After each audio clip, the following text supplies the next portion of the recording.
Hi, it's Christina with the Sisyphean Journal. We are still going through the Trigernometry interview with Dr. Anne Furedi, who ran the largest chain of abortion clinics in the UK. And here, the topic of this next section is sex and reproduction, an evolving relationship. So I get the feeling basically what she's going to tell us is that sex and reproduction are two completely separate things unless you choose voluntarily to join them. Let's see if I'm right. I think the reason that the statistic you quoted, 1 in 3 women has an abortion, is because of the type of society that we live in now, where sex is seen as a commodity. It's seen as, something that you can do. No strings attached. There's going to be no consequences from it.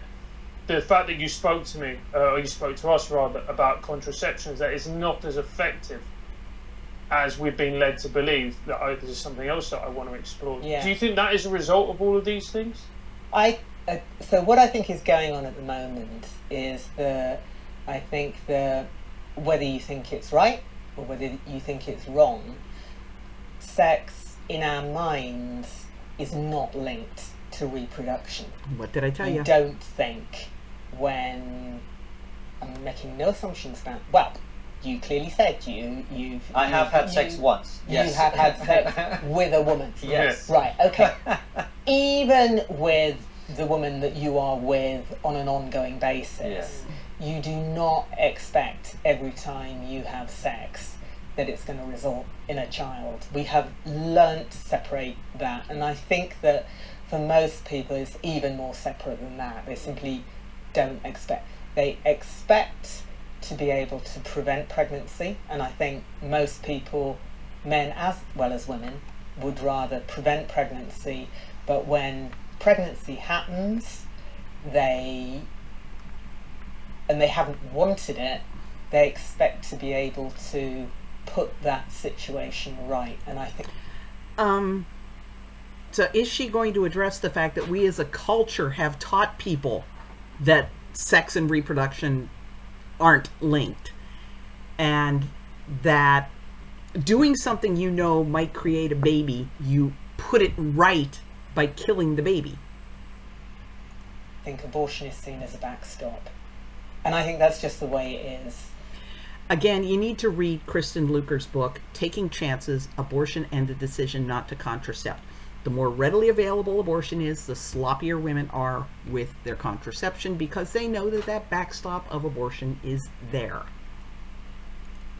And that's very different to the way that things were even when, I was young and growing up, when, I remember going on the pill when I was a teenager and being terrified of the prospect of getting pregnant, absolutely petrified of it.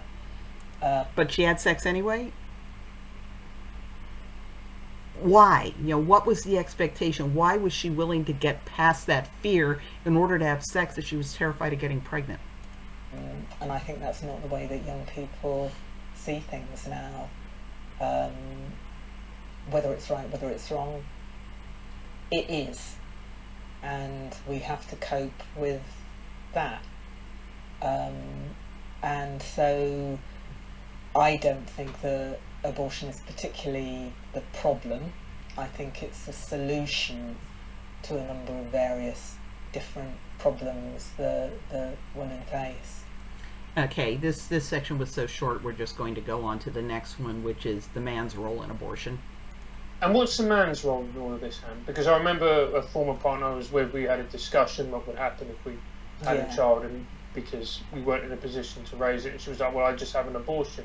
And I remember thinking, well, obviously that I'm for abortion, but I was thinking, do I not have a say in this? It's my child as well. At what point did you see? Yeah, I know there'll be people out there going, you're a man. No. But it's important. I think it is important, or at least put it like this: it's not unimportant. and I think that most men, are deeply interested in whether or not they father whether or not they father a child. But at the end of the day, when it comes down to making a hard decision, as I said right at the beginning of this discussion, it is a woman's body, and I don't think that a man can decide about that. So I don't think that a man... Okay, so she said she doesn't think the man should decide, but in a previous segment, she presented, I would have this baby if the father was okay with that, as being a perfectly legitimate reason for this woman to be on the abortion table. So basically, it was the baby daddy making the decision, and she didn't seem to have a problem with that. Just, I find that interesting. And should ever, actually legally, they're not in a position to ever say whether a woman can or can't have an abortion, regardless of their relationship to the pregnancy. And I think legally that's right. But you know something? When women come into an abortion clinic, usually the guy's there as well. I mean, they really are. It's usually a decision that they've made together, because they're usually in a sexual relationship, you know. And the women who come in on their own, or who haven't discussed it with the guy, are the ones who are not in a relationship with the guy. So yeah, you know, I think, you know, men matter in this. As long as they're going along with the abortion. They can't have the deciding vote. And well, how does she envision them having any say? Maybe Francis is going to follow up on that. Pregnancy is not an equal situation. No, it's not. You know, as my granny would say, a man can always put his hat on and walk away. The woman is literally carrying the consequences. Okay, that was fairly short. The next section is long, so we're going to end this here.